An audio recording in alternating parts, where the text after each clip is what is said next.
to show you how to make these beautiful paper flowers, like the petals that I use to make those flowers, and also the tools and supplies that I've been using to make those beautiful paper flowers, which I call the anemone or anemones wannabe. Anyways, I just think they're so pretty.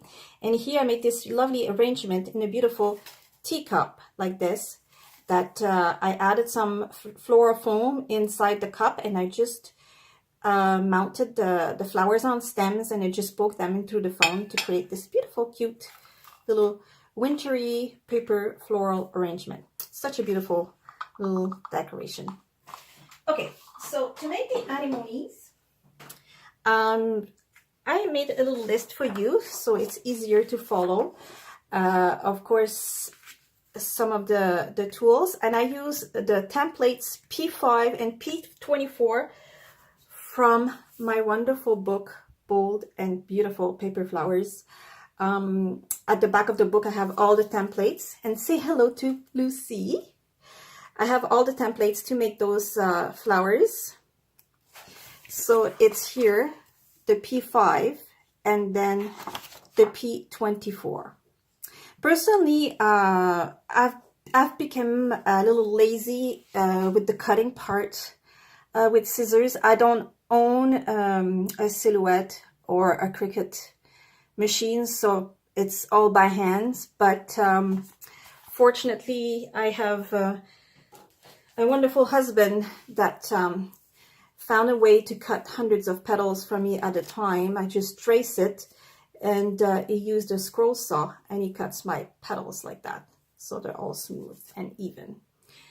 But for the small part, obviously, sometimes like you can cut smaller part like that, but I can go even faster. I found for this one, like this is the similar shape and an exact size from the book, but I've been using, thank you, Tim Holtz, I found this punch. Okay, this shape, it's about an inch, 1 inch diameter. And of course, Tim Holtz have that style with a little bit of groove into the petals, a little funky. So I really like it. And I've been using this to make my anemones, just because it goes a lot faster when it's time to make the paper flowers. So what I do here is I take the little punch shape, and each petals, I know they're tiny, but I even cut these ones in half. So once you do the middle part of your flower, it looks a lot fuller. So that's what I'll do. I'll just cut these ones in half, like this. And I go quite far in the middle. And you see, are you gonna stay there the whole time? You silly girl. Anyways, I guess she feels safe just to be up by my side. Yeah, that one, it was just snowstorm. I think we had 25 centimeters of snow overnight. It's beautiful. It's beautiful outside. It's just not the best driving condition. So I'm glad that I don't have to go anywhere. So, and these ones here, I'm gonna glue one on top of the other by staggering the petals, so it creates that full look, that full circle, like that. And there you go. See how it just creates that circle. So, okay. I do the same thing. I need 4 of those. So you do the same thing with the other 2. And then you're just going to glue them and create a little ball.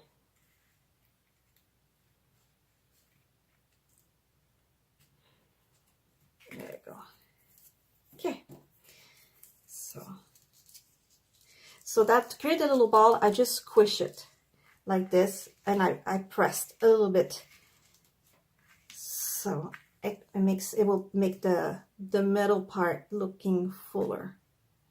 Okay, perfect. I'm going to put that aside, and now onto the large petals, the P5. I'm going to need 3 of those petals, fabulous petals. And then the top layer, I wanted to distress it with the white effect that you see in the red or the darker color anemone flowers. I just love that effect. It's one of my favorite things to do. And for that, I've been using the crayon. It's called Art Crayons, the Vicky Boutin. Her collection is just amazing. And here it's the neutral palette. There's 8 colors and the neutral palette. And I like to use the white color here. So I'll just take that one out here. And look how great the colors are, right? Isn't that nice to fun? Like so much fun to work with, you know, when you have to do some leaves or distressing on my paper flowers. I just love that. Just gonna rub my fingers a little bit. Okay. So to create that effect, I'm going to mark the middle of my petal with the crayon a little bit, and I'll use a sea sponge like this. This is an old one that I've been using, and it's, you know, there's still that white on it. And I think by using that, it just makes my crayon last a little longer because you can still rub off the crayon that is on the sponge. So I'll do that for you. I just make a few lines right here in the middle.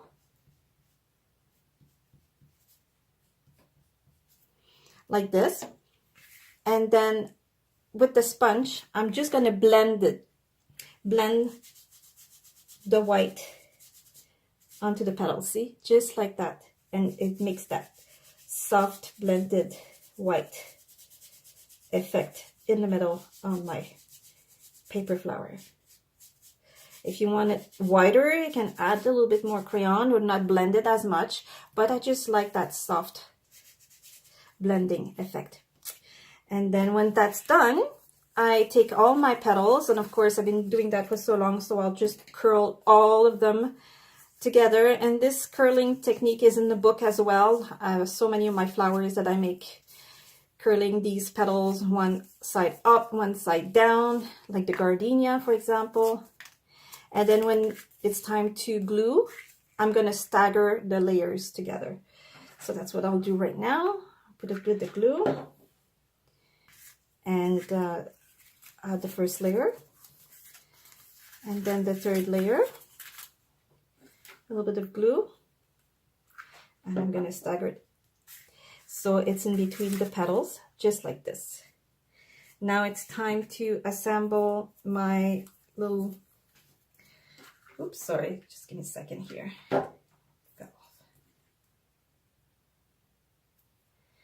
My little middle part here, so I'll just put that in the middle. I curl the little edge a bit. Oops. Glue strings. Put that in the middle of my flower, like this.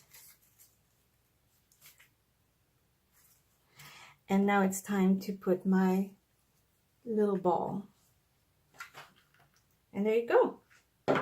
Just like a few steps like that, you made a beautiful paper anemone that you can mount it on stems and put in a teacups or into a vase, and you have your beautiful paper anemone or anemones. And this looks good. So I use it, you know, on a gift instead of just using your regular bow. It looks beautiful on a gift, you know, as a gift bow. And of course, you can always offer with that the beautiful gift of the art of paper flower making. This is the basic steps. There's all the templates, techniques, the tools I use, all my secrets I share in this book, from the peony to the tiny little flowers as fillers, to the large paper flower backdrop, and the templates. So